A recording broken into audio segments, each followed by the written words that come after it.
नमस्कार दोस्तों, royal maths education classes में मैं राजीव कुमार इटावा स्टूडियो से आपका स्वागत करता हूं। तो जैसे कि इससे पहले जो वीडियो बनाया था, टॉपिक चल रहा था कारक। तो अगर कारक आप लोगों को समझ में आए हों या पसंद आए हों तो इस वीडियो को ज़्यादा से ज़्यादा शेयर कर दें और लाइक भी कर दें। आज देखेंगे जो वाक्य होते हैं, वाक्य किसे कहेंगे। अभी तक वर्ड विचार चल रहा था, उसके बाद पढ़ाया शब्द विचार और अब चलाएंगे वाक्य विचार। वाक्य विचार में कौन कौन से होते हैं? 3 प्रकार के होते हैं, मिश्रित और संयुक्त और साधारण। इस प्रकार के जो हैं वो वाक्य की श्रेणी में आते हैं, वाच्य भी वाक्य की श्रेणी में आते हैं। तो आज की हेडिंग रहेगी वाक्य। वाक्य किसे कहते हैं? हेडिंग डालेंगे वाक्य विचार। हेडिंग रहेगी वाक्य। ये तो सभी को पता होगा कि वाक्य किसे कहेंगे, जिसमें एक उद्देश्य हो और एक विधेय हो, उसे हम वाक्य कहते हैं। या हम कह लें जैसे एक कर्ता होता है, एक कर्ता प्लस एक कर्म होगा प्लस एक क्रिया होगी। कर्ता, कर्म और क्रिया, ये 3 महत्वपूर्ण पहलू होते हैं वाक्य के लिए, जो कि देखने को मिलते हैं हमें। अब इसमें कर्ता का होना भी जरूरी है, क्रिया का होना भी जरूरी है। कभी कभी ऐसा होता है कि कर्म नहीं होता है और कर्म होता भी है। तो ज़्यादातर कर्ता होगा, कर्म होगा और क्रिया होगी। इन 3 पदों को मिला करके एक वाक्य की रचना होती है। और वाक्य में एक उद्देश्य होता है और एक विधेय होता है।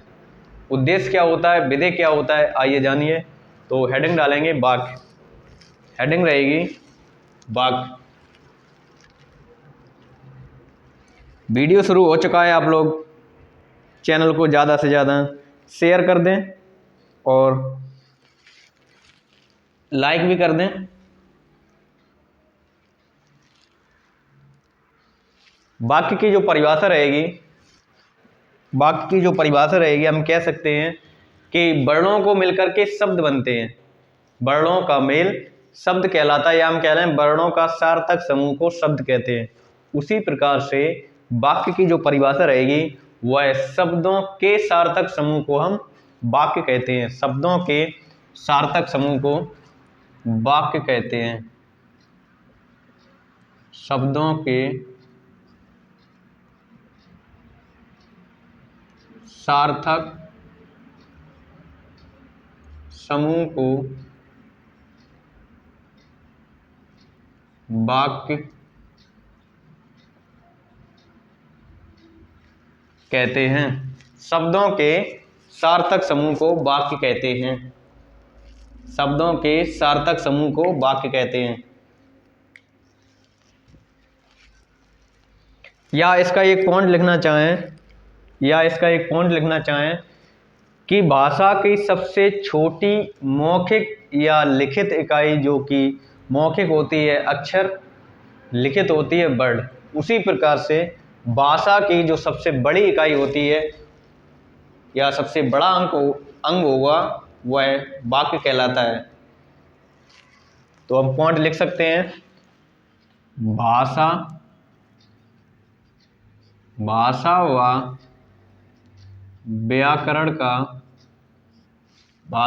व्याकरण का सबसे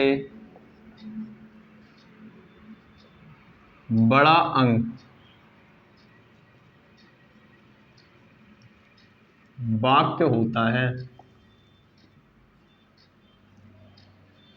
भाषा की जो सबसे छोटी इकाई होती है वह वर्ड होती है।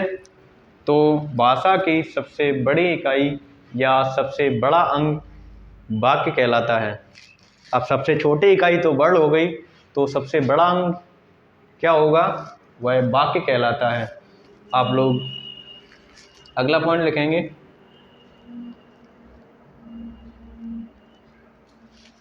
या एक पॉइंट और लिख सकते हैं, भाव या भावार्थ के आधार पर, भाव या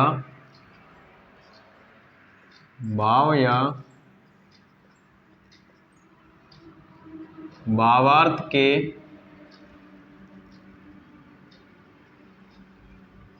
आधार पर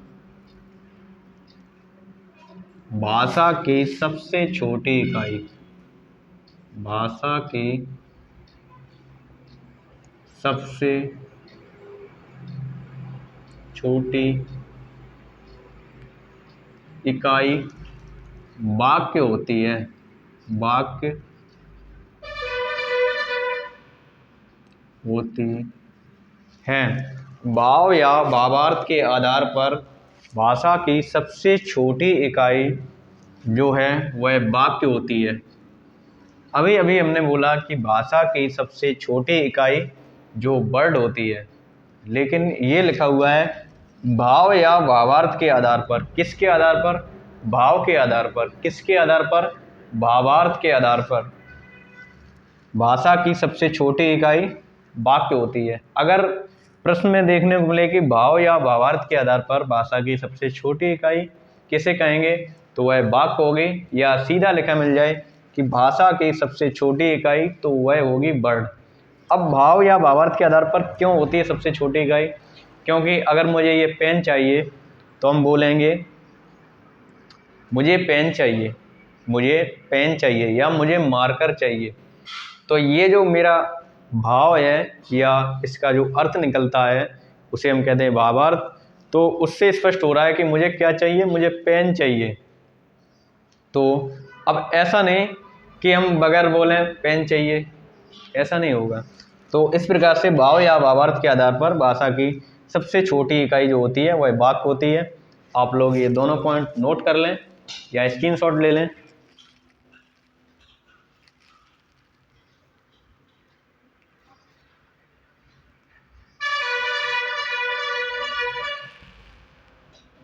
अब देखेंगे वाक्य के भेद। अगली हेडिंग रहेगी वाक्य के भेद। वाक्य के भेद जो होते हैं वह 3 प्रकार के होते हैं। हेडिंग रहेगी वाक्य के भेद।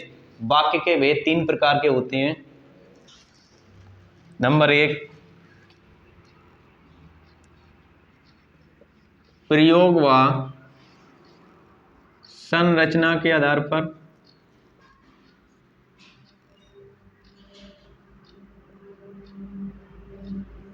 प्रयोग व संरचना के आधार पर।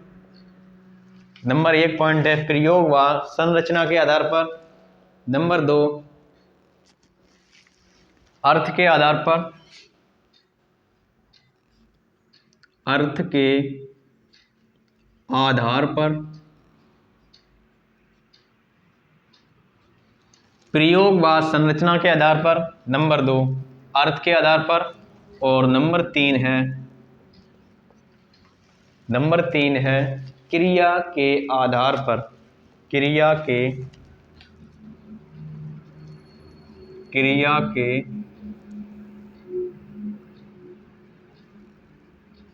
आधार पर। वाक्य के भेद जो होते हैं वह 3 प्रकार के होते हैं। वाक्य के भेद 3 प्रकार के होते हैं। नंबर 1, प्रयोग व संरचना के आधार पर। नंबर 2, अर्थ के आधार पर। और नंबर 3 है क्रिया के आधार पर। क्रिया के आधार पर।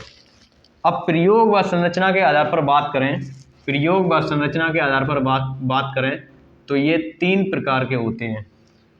प्रयोग व संरचना के आधार पर बात करें तो ये 3 प्रकार के होते हैं। इसे आगे डिटेल से पढ़ेंगे। अर्थ के आधार पर बात करें तो ये 8 प्रकार के होते हैं। अर्थ के आधार पर बात करें तो ये 8 प्रकार के होते हैं। और क्रिया के आधार पर बात करें तो ये भी 3 प्रकार के होते हैं। ये भी 3 प्रकार के होते हैं। आप लोग नोट कर लें या स्क्रीनशॉट ले लें। इसके बाद हेडिंग डालेंगे पहली, प्रयोग व संरचना के आधार पर।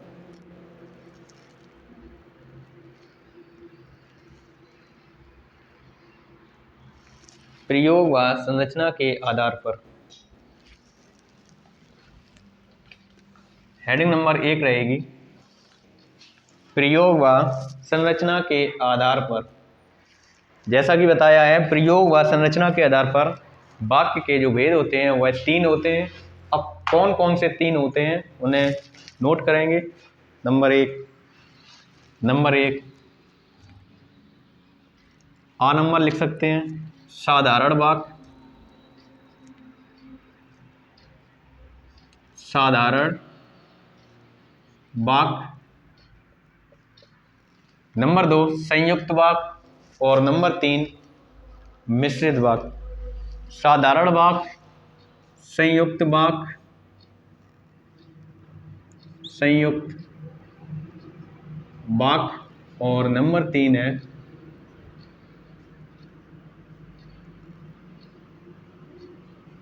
मिश्रित, या हम कह सकते हैं मिश्र वाक्य। मिश्र वाक्य। तो प्रयोग व संरचना के आधार पर वाक्य जो होते हैं वह 3 प्रकार के होते हैं। नंबर एक साधारण वाक्य, नंबर 2 या हम कह लें बी नंबर संयुक्त वाक्य, या हम तीसरा कह लें सी नंबर मिश्रित या मिश्र वाक्य। मिश्रित या मिश्र वाक्य। अब इसमें नंबर 1 हेडिंग डालेंगे साधारण वाक्य। नंबर 1 हेडिंग रहेगी साधारण वाक्य। नंबर 1 हेडिंग रहेगी साधारण वाक्य। साधारण वाक्य। किन वाक्यों को साधारण वाक्य कहते हैं वह जानेंगे। किन वाक्यों को साधारण वाक्य कहेंगे वह जानेंगे। तो वह वाक्य साधारण वाक्य होता है जिसमें एक उद्देश्य और एक विधेय होता है। हम इसकी परिभाषा लिख सकते हैं, वह वाक्य जिसमें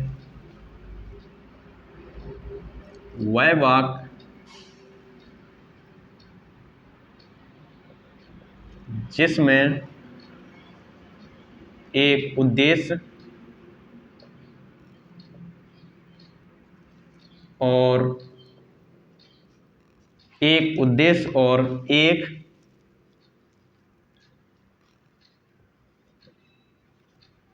विधेय होता है।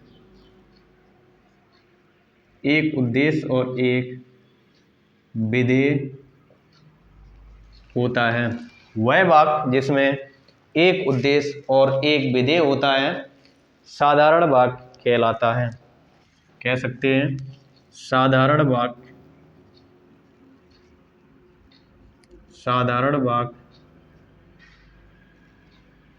कहते हैं। वह वाक्य जिसमें एक उद्देश्य और एक विधेय होता है वह साधारण वाक्य होता है। वह साधारण वाक्य होता है। जैसे हम बात करें, जैसे उदाहरण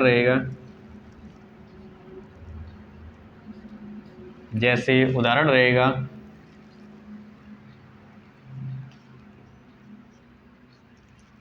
राम जाओ। राम जाओ।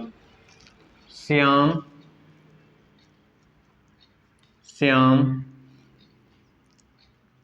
खेलो। श्याम खेलो। या हम कह लें गौरव पढ़ता है। गौरव पढ़ता है। ये 3 प्रकार के वाक्य लिख दिए हैं। ये साधारण वाक्य हैं। ये साधारण वाक्य हैं। ये क्यों साधारण वाक्य हैं?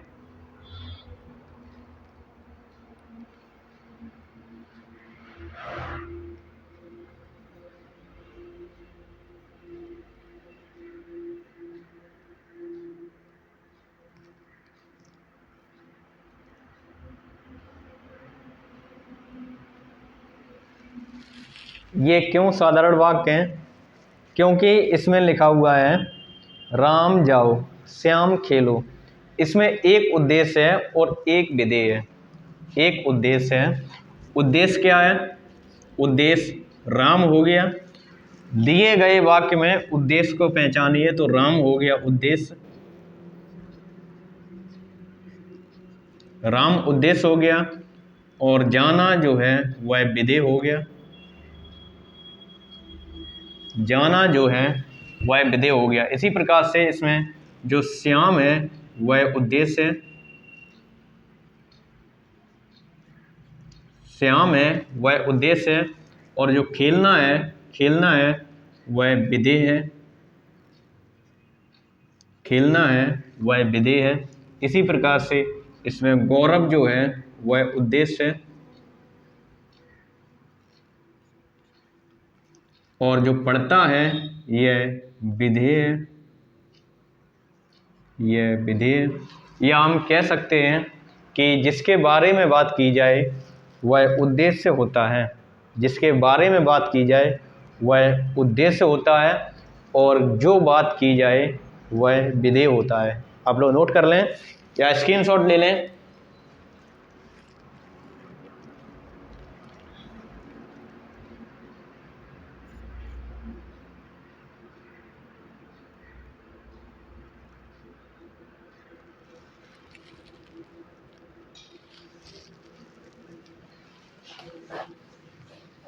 तो आप लोगों को उद्देश्य और विधेय समझ में आया होगा। अगर ना समझ में आया हो तो और इसके जो डिटेल से चर्चा है वो किए दे रहे हैं।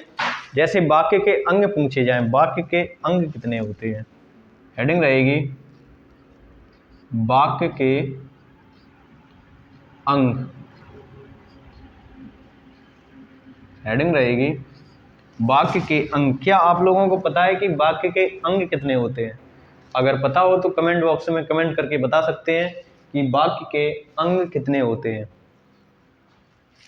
तो वाक्य के अंग दो अंग माने जाते हैं।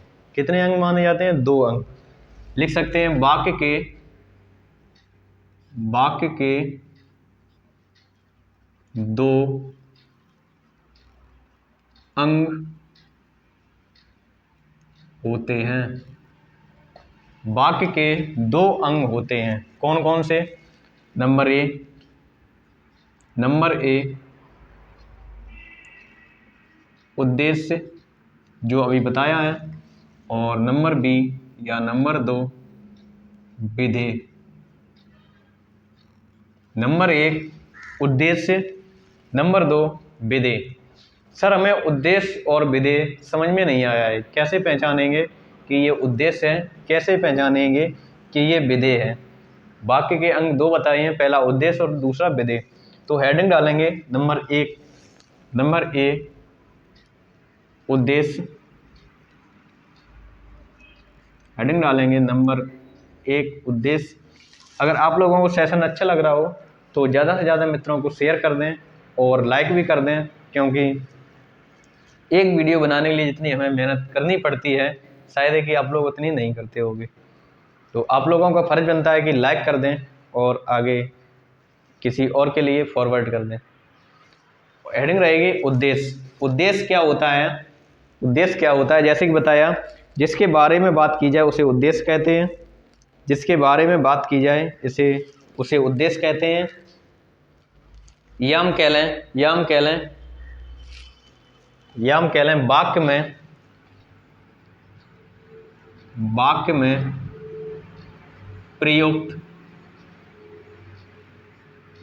प्रयुक्त कर्ता को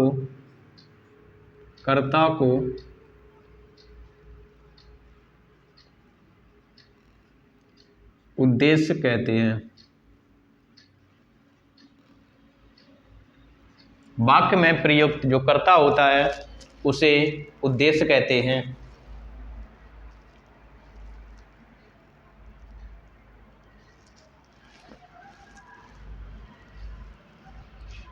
जिसमें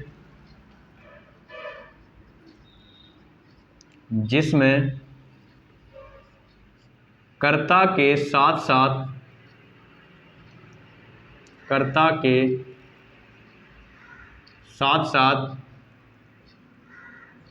कर्ता का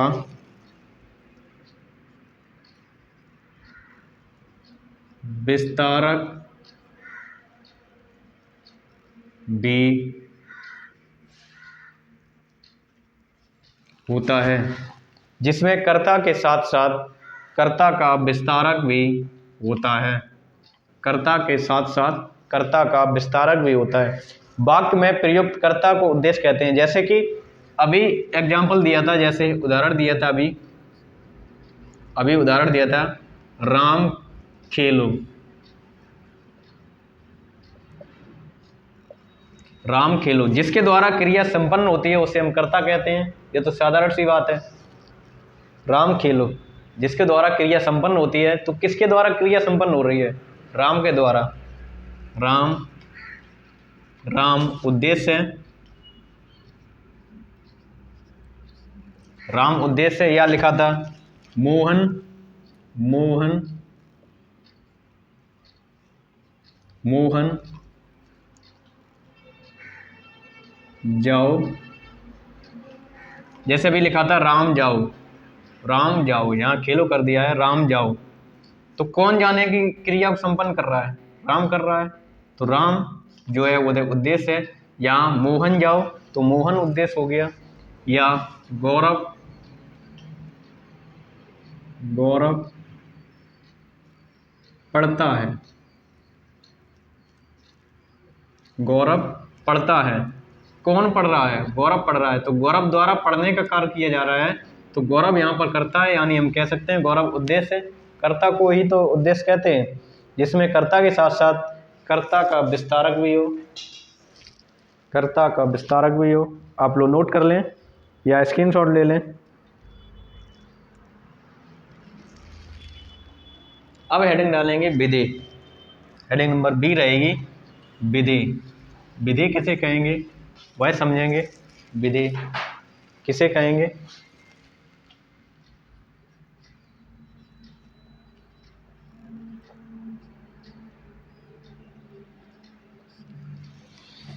विधि किसे कहेंगे? विधि किसे कहेंगे? उद्देश्य के बारे में किया गया कथन। उद्देश्य के बारे में लिख सकते हैं उद्देश्य के बारे में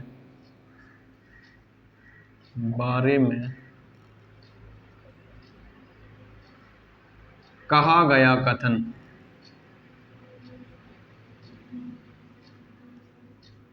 कहा गया कथन विधि कहलाता है। विधि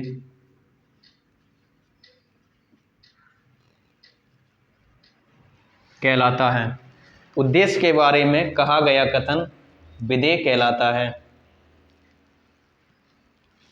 विधि कहलाता है। याम कह लें, याम कह लें जिसमें, इसमें कर्म, कर्म होता है।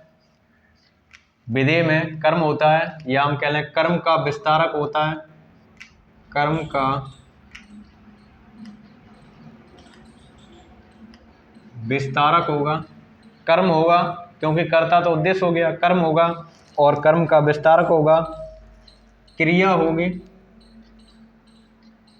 क्रिया होगी, या हम कह लें क्रिया का विस्तारक होगा।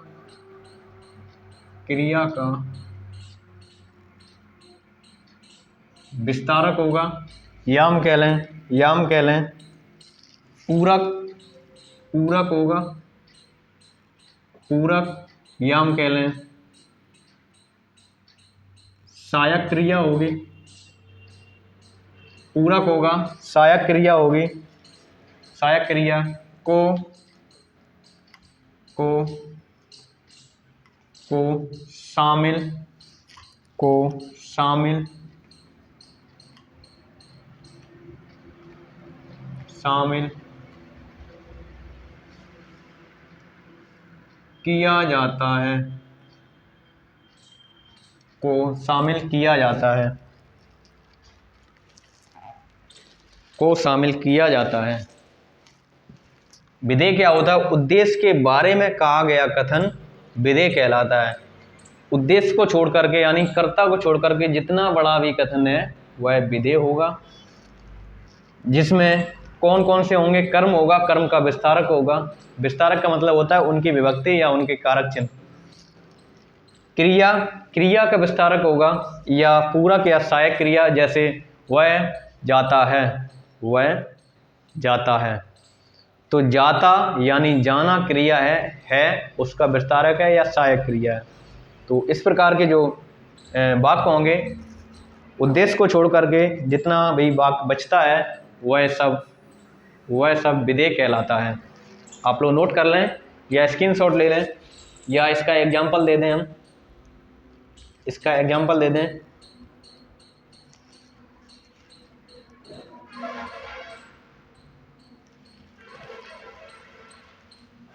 या उदाहरण दे दें।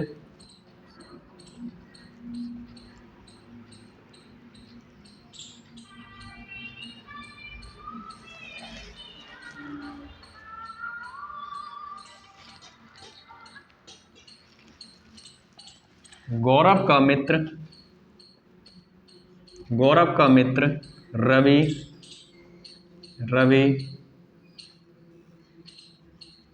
धार्मिक पुस्तकें ज़्यादा पढ़ता है। गौरव का मित्र रवि धार्मिक पुस्तकें ज़्यादा पढ़ता है। अब इतना बड़ा वाक्य है, क्या ये साधारण वाक्य है? यस, ये साधारण वाक्य है। कैसे पहचानेंगे? कि पहले तो हम उद्देश्य को पहचानेंगे और विधेय को पहचानेंगे। इसमें कर्ता कौन कौन है? एक तो गौरव है और एक रवि है। गौरव है, रवि है। गौरव का मित्र रवि धार्मिक पुस्तकें ज़्यादा पढ़ता है। गौरव का मित्र रवि धार्मिक पुस्तकें ज़्यादा पढ़ता है। ये दोनों तो कर्ता हो गए, ये दोनों कर्ता हो गए, और कर्ता का विस्तारक ये है का मित्र। धार्मिक पुस्तकें, कौन सी पुस्तकें? धार्मिक, तो ये कर्म हो गया, कर्म हो गया।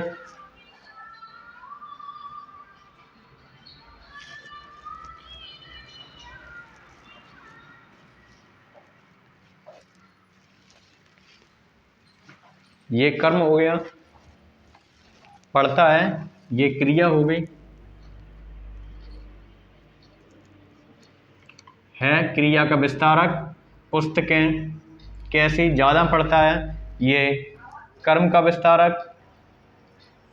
धार्मिक, ये भी विस्तारक है। तो इस प्रकार के जो वाक्य होते हैं वह भी साधारण वाक्य में ही गिने जाएंगे, साधारण वाक्य में ही गिने जाएंगे। यह तो बहुत बड़ा एग्जाम्पल है, कोई छोटा एग्जाम्पल दे दें। जैसे जैसे जैसे अजय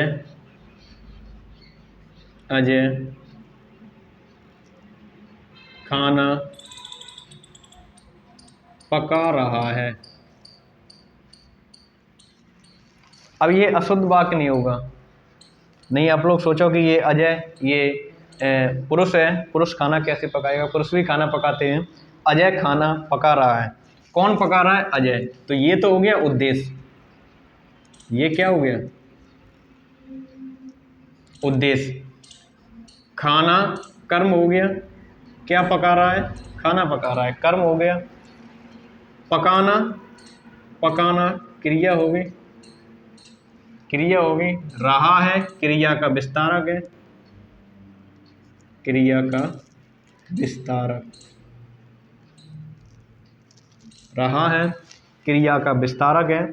तो इस प्रकार के जो वाक्य होंगे, और ये साधारण वाक्य होगा। अजय खाना पका रहा है, तो जो खाना पका रहा है ये पूरा जो होगा ये विधेय कहलाएगा, ये पूरा वाक्य विधेय कहलाएगा। क्यों? जिसके बारे में जो बात की जा रही है, उद्देश्य के बारे में कहा गया कथन विधेय कहलाता है। ये अजय के बारे में कहा गया कथन कि क्या कर रहा है? वह खाना पका रहा है। तो अजय उद्देश्य हो गया, खाना पका रहा है ये विधेय हो गया, ये विधेय हो गया। आप लोग नोट कर लें या स्क्रीनशॉट ले लें। तो मित्रों आज के लिए इतना ही, क्योंकि हम ज़्यादा डिटेल से पढ़ा रहे थे तो वीडियो काफ़ी लंबा हो चुका है, और इसके बाद का जो टॉपिक है उसे हम अगले वीडियो में कंटिन्यू रखेंगे। तो आज के लिए इतना ही, चलता हूँ। धन्यवाद। ज़्यादा से ज़्यादा शेयर कर दिया करें और लाइक भी कर दिया करें। मिलते हैं अगली वीडियो में, तब तक के लिए आप लोग इस चैनल को वॉच करते रहें। नमस्कार।